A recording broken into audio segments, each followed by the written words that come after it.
¿Cómo están, hermanos? Espero que estén bien. Me tocó algunas cosas tener que compartir con respecto a lo que es el secreto del poder de la iglesia en el tiempo que Jesús ascendía al cielo, ¿no? Y creo que es un tiempo en el que nosotros no entendemos muchas de las cosas que suceden, pero creo, sobre todo por la tecnología que tenemos hoy en día. Fíjense que como que ahora podemos comunicarnos de esta forma y como que todo tiene una relación, ¿no? En este caso, por ahí no nos podemos reunir físicamente, pero estamos reunidos a través de esta pantalla y que nos hace compartir y a la vez crecer como iglesia, ¿sí? Porque por ahí justamente lo que a veces se ha escuchado y hemos entendido de que la iglesia no es algo, por ahí un lugar físico, pero por ahí en este caso estamos unidos de esta forma, compartiendo a través de su palabra. Y bueno, gracias a Dios tengo esta oportunidad de poder compartir. Y me gustaría que oremos y podamos empezar a ver lo que Dios quiere para nosotros. Dios, te agradecemos por este momento. Queremos pedirte, Señor, que nos bendigas a través de tu palabra, que nos hagas entender todo lo que vos querés para nosotros y que a su vez, Señor, nos hagas entender el tiempo y entender la unidad que tenemos que tener a pesar de que no nos vemos físicamente. Por eso queremos pedirte que nos hables, en nombre de Dios Jesús, amén. Bien, bueno, vamos a Hechos. Hechos 1, 14. Vemos un poquito el contexto de que Jesús había ascendido al cielo, ¿sí? Y ellos volvieron a Jerusalén. Creo que fueron a la casa de lo que era donde moraban Pedro y Jacobo, ¿sí? Juan y Andrés, estaban todos ahí, estaban todos juntos. Y en este caso dice, en el versículo 1.14, todos estos, digamos, todo lo que estaban aparte de los apóstoles o discípulos, todos estos perseveraban unánimes en oración y ruegos con las mujeres y con María, la Madre de Jesús, y con sus hermanos. Ahora, creo que para nosotros nos llama mucho la atención de que a veces uno se pone en ese lugar de que ¿cómo me hubiera afectado a mí que Cristo se hubiera ido? ¿No? Uno lo ve de este lado y dice, yo hubiera creído, pero uno se pone en ese lugar y nos es difícil entender cómo seguir ahora que se fue Cristo, ¿no? Y ellos dicen que todos estaban, todos estos, digamos, perseveraban unánimes en oración y ruego, con las mujeres y con María, la Madre de Jesús, y con sus hermanos. Y obviamente que después ellos estaban unidos en oración y era parte de lo que era el poder como primer punto, ¿sí?, de la iglesia que recién comenzaba, por decirlo así. Ahora, y con sus hermanos, ¿no? O sea, si uno ve todo lo que es la vida de Jesús, sus hermanos por ahí no creían tanto en él. Y en este caso estaba María, estaba la Madre de Jesús, seguramente estaban todos sus tíos. Yo creo que también, si uno sigue leyendo después, encuentra que también pedían por el que se tenía que hacer, o el que tenía que ocupar ahora el lugar de Judas. Y justamente, bueno, es todo lo que sigue después. Ahora, como segundo punto, ¿sí?, unánimes en el poder, en esperar el poder. Ahora, yo creo que se nos hace, o se lo hubiera hecho muy difícil, ahora que ellos ya no tenían a Cristo o a Jesús, ¿no? Sí lo tenían, obviamente, con todas sus enseñanzas, volvieron a haber resucitado, y estuvo más de un mes, ¿no? Obviamente con ellos, compartiendo, y uno se pone a pensar, y se volvió a ir, ¿no? Se volvió a ir. Y ahora ellos estaban unidos en oración, en este caso, en el primero, y después en esperar el poder. Esa promesa que le había dejado Cristo, ¿no? De que iba a venir el Consolador y que iba a venir el que lo iba a guiar, ¿sí? Ahora dice, en el versículo de Hechos 2.1, cuando llegó el día de Pentecostés estaban todos unánimes juntos. ¿sí? Estaban todos esperando el poder. Si uno lee el versículo 2, fue cuando vino, ¿sí? Porque ellos estaban unidos. Y de repente vino del cielo un estruendo como de un viento recio que soplaba, el cual llenó toda la casa donde estaban sentados. Y se le aparecieron lenguas repartidas y lo demás, lo que podemos ir leyendo. El Espíritu descendió, ¿sí? Ahora, hay muchas cuestiones que dicen que solamente, esto para que lo tengamos en cuenta, me hizo recordar, porque yo sé que hay muchas personas y muchos que dicen que solamente el Espíritu desciende sobre los que son marcados como apóstoles. Y esto es algo que nos tiene que hacer nosotros abrir la cabeza. ¿Por qué? Porque el Espíritu descendió sobre los que estaban ahí. No dice sobre quién y tal. Por eso para nosotros es importante entender esto. Cuando nosotros entendemos que Cristo es nuestra salvación, ¿sí? El Espíritu Santo mora sobre vosotros. Entonces, no es una cuestión de que si lo recibo o no lo recibo, si primero dice que todos recibieron y fueron llenos del Espíritu. Ahora, esto eran porque estaban unánimes, ¿sí? Estaban unidos. Y no significa tampoco que tenemos que estar unidos para que el poder, en este caso del Espíritu Santo, descienda sobre nuestras vidas. Ya lo tenemos. Obviamente que a ellos era lo primero que iban a recibir. Y entonces estaban unidos en este caso para recibir la promesa del Espíritu Santo. Ahora, ahí es como que empezó a crecer un poco lo que era el secreto del poder, ¿no? Entonces, si vamos al versículo 2.46, si vamos al 2.46, dice: y perseverando unánimes cada día en el templo y partiendo el pan en las casas, comían juntos con alegría, y sencillez de corazón. Ahora, me encanta también el versículo 47, alabando a Dios y teniendo favor con todo el pueblo, y el Señor añadía cada día a la iglesia a los que habían de ser salvos. Ahora, estaban unánimes en el templo, ¿sí? Nosotros, como lo volvemos a decir, no estamos físicamente en el templo. No estamos físicamente en el templo. Pero entendemos que este es un tiempo en el que nosotros debemos comunicarnos de esta forma y estar de esta forma. Y seguimos siendo una iglesia. No dejamos de ser una iglesia. ¿Sí? No dejamos de ser una iglesia. Es más, vemos los diferentes puntos. Seguimos unánimes en oración porque hay un grupo donde subimos, no sé, necesito orar por tal cosa, por tal hermano, por salvación.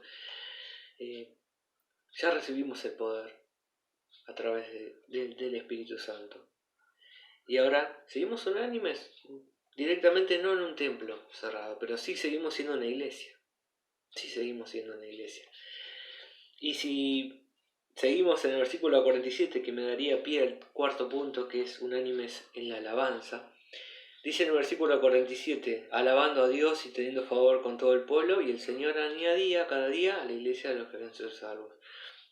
Ellos seguían alabando, ¿sí? Había muchas cuestiones que empezaban a suceder, la vida de los primeros cristianos, cómo ellos empezaban a conocer a Cristo a través de los discípulos, a través de los apóstoles. Ahora, era el comienzo de la iglesia, era la formación. A mí me encanta, siempre me encantó estudiar los primeros capítulos, porque fue donde fue creada la iglesia. Y entonces es como que a nosotros nos da la pauta de los errores que a veces vemos y que se dicen en otras iglesias y que están mal tomadas. Y entonces cuando uno va armando todo, se va dando cuenta que muchas cosas eran para el tiempo.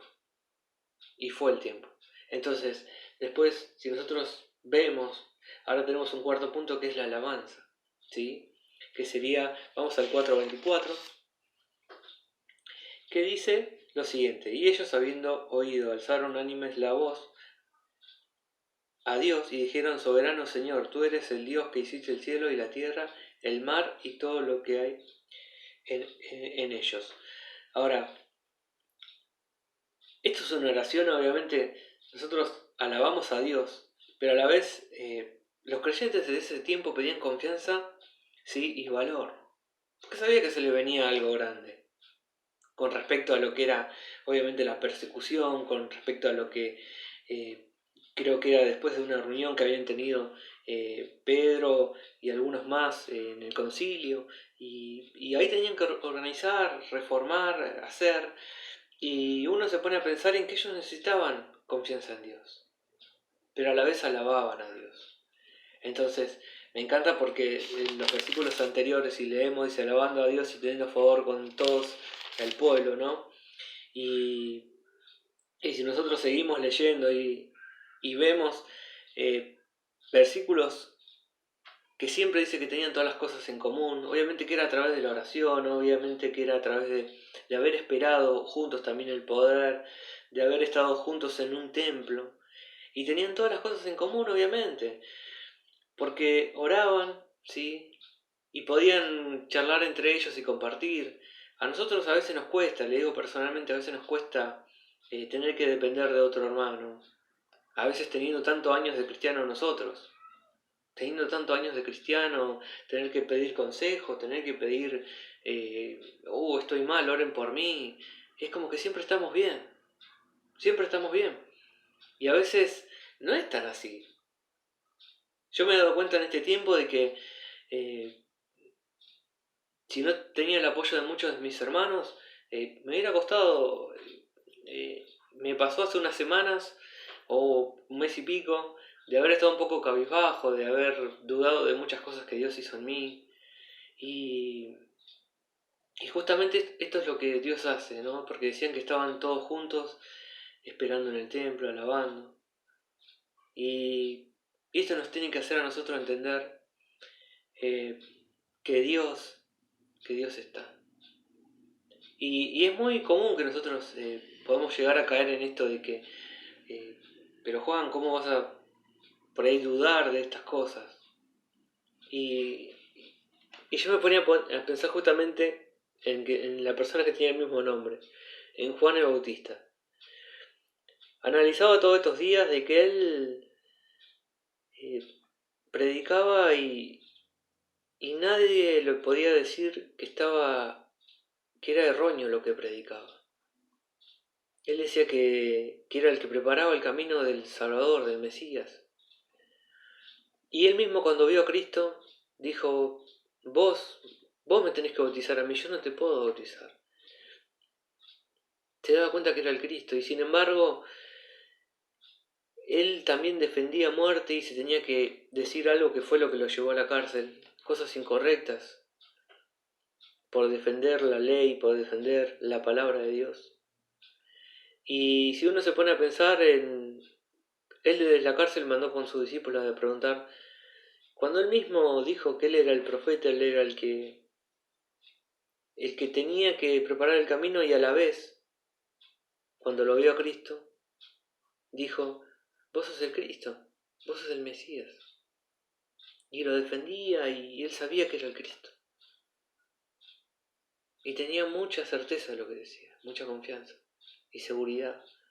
Y después él, en la cárcel, les manda a preguntar por un discípulo de él, a Jesús, ¿Jesús vos sos el Mesías o debemos esperar a otro?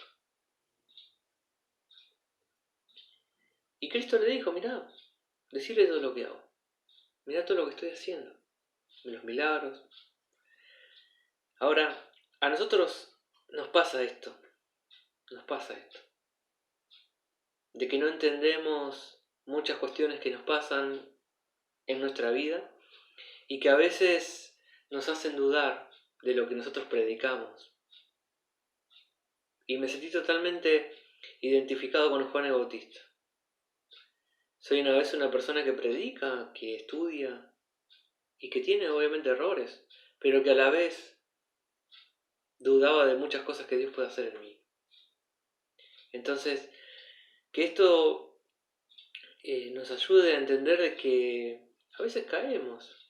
No está mal, digamos, dudar obviamente sí de la palabra de Dios, pero no nos hace más ni menos que nosotros por ahí dudemos de lo que Dios nos dice. Ahora, si nosotros nos ponemos a pensar, Dios siempre quiere hacer algo grande en nosotros. ¿Sí?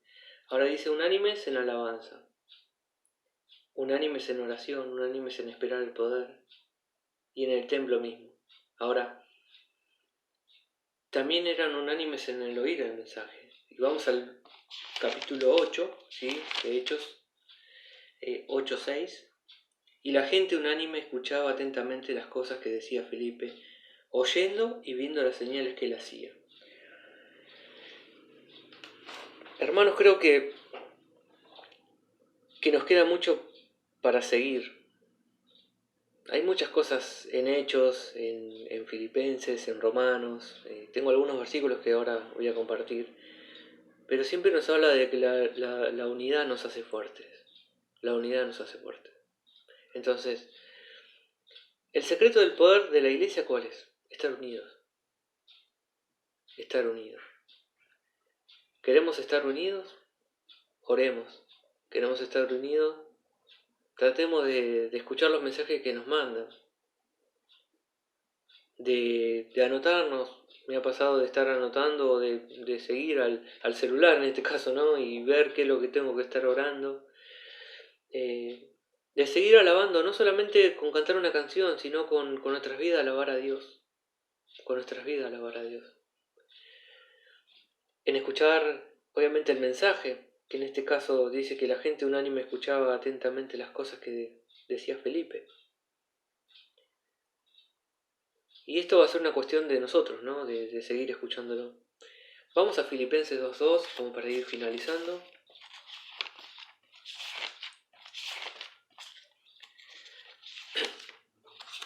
Que nos hace pensar en que Dios está pendiente de muchas de las cosas que nosotros le pedimos. Filipenses 2:2 dice, completad mi gozo sintiendo lo mismo, teniendo el mismo amor, unánime, sintiendo una misma cosa.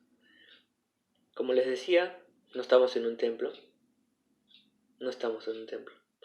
pero sintiendo una misma cosa, ¿sí? Sintiendo de que Él está en control de todo, sintiendo que Él nos va a sacar adelante. Y todas las cuestiones que nosotros podamos tener en este momento son cuestiones que estamos preparadas para que nosotros las podamos pasar. Y en Romanos 12:16, que es un versículo que, para ir finalizando, me gustaría que nosotros entendamos que, como dice este versículo, unánimes entre nosotros, ¿sí? Y me encanta la primera parte, dice unánimes entre nosotros, no altivos, sino asociando con los humildes y no seáis sabios en vuestra propia opinión. Y como les vuelvo a repetir, por más que uno a veces comparte de acá, en este caso iba a decir de adelante porque estoy acostumbrado a predicar, a hablar desde el púlpito, pero uno está acostumbrado, a veces uno tiene que tener un poco el perfil bajo y depender de, en este caso yo dependo de muchos de ustedes en oración, en que me estén levantando también, porque soy muy, muy débil. Y yo me identifico así, me estoy identificando mucho así, de que no la tengo clara en muchas cosas, de que tengo que seguir aprendiendo, de que tengo que seguir estando firme en la oración, alabarlo a Dios, cualquiera sea la situación. Y eso es lo que nos hace el secreto del poder de la iglesia, es que somos débiles, que dependemos el uno del otro. Y que las debilidades y todas las cosas que tengamos nos hacen fuertes cuando las ponemos en oración. Cuando entendemos que el poder de la iglesia está en orar, en estar unidos y no creernos que la sabemos todas. Porque eso es algo que le erramos. Y ahí no está el poder de la iglesia. El poder de la iglesia está en que tenemos la cabeza baja y que a la vez dependemos mucho de nosotros mismos. Y que eso a veces nos hace errarle. Cuando dependemos de lo que yo pienso, de lo que yo estudio, yo soy un genio en esto, no. Oremos y apoyémonos unos a otros, y eso es el verdadero poder de la iglesia. Estar en oración, obviamente en esperar el poder de las respuestas que Él tiene para nosotros. Y en este caso por ahí nos cuesta entender porque obviamente queremos ya salir, ya estar, pero bueno, este es el tiempo que nos toca. Y esto nos tiene que a nosotros hacer entender de que vamos a salir adelante. Y por eso queremos agradecer a Dios por todo lo que Él hace en nosotros. Y seguimos estando unidos, que es el verdadero poder de la iglesia. Que sean bendecidos, hermanos, y bueno, que sigan orando por mi familia también. Y nosotros estamos orando por ustedes. Un abrazo, nos estamos viendo. Bendiciones.